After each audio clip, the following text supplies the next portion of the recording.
অনেক তো তোমাদের সঙ্গে রান্নার ভিডিও শেয়ার করি। আজকে শেয়ার করছি স্ট্রবেরি, যেটা আমরা দোকান থেকে কিনে এনেই গপাগপ খেয়ে নিই, সেটা আগে ক্লিন করে খাওয়ার নিয়মটা। তোমরা ভাবতেও পারবে না এই বাজার থেকে কিনে আনা স্ট্রবেরিগুলো না ধুয়ে প্রপার ক্লিনিং না করে বাচ্চাদের খাওয়ানোটা কতটা বিপজ্জনক।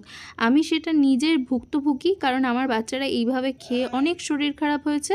তার জন্য এই উপায়ে আমি স্ট্রবেরিগুলোকে ক্লিন করি। একটি পাত্রে অনেকটা জল নিয়ে নিয়েছি আর তার মধ্যে স্ট্রবেরিগুলো দিয়ে কিছুটা পরিমাণ ভিনিগার আর বেকিং পাউডার মিশিয়ে নিয়েছি। যাদের কাছে বেকিং সোডা আছে তারা বেকিং সোডা দিয়েও এই কাজটা করে নিতে পারো। দেখো, ভালো করে মিশিয়ে নেওয়ার পর একটা স্প্যাচুলা দিয়ে এদিক ওদিক নাড়িয়ে নিয়েছি আর এটাকে ঢাকা দিয়ে এখন রেখে দেবো 15 মিনিটের জন্য।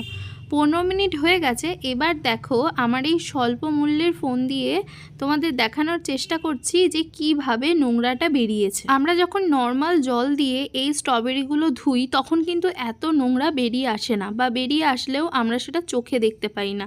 আর এইভাবে ধোয়ার ফলে দেখা যায় যে কতটা নোংরা বেরিয়েছে।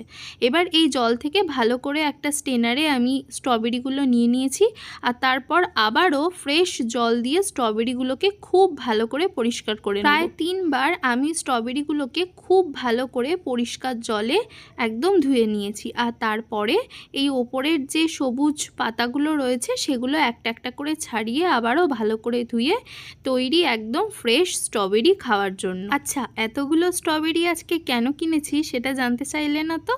নিশ্চয়ই তো কোনো একটা রেসিপি বানাবো বলেই এতগুলো স্ট্রবেরি কিনেছি। তো দেখতে থাকো কি বানাচ্ছি। আর এখন স্ট্রবেরিগুলো পুরো ক্লিন হয়ে গেছে। আমার তো দেখে লোভই সামলাতে পারলাম না, কারণ স্ট্রবেরি আমি খুব ভালোবাসি, তাই একটা খেয়ে নিলাম।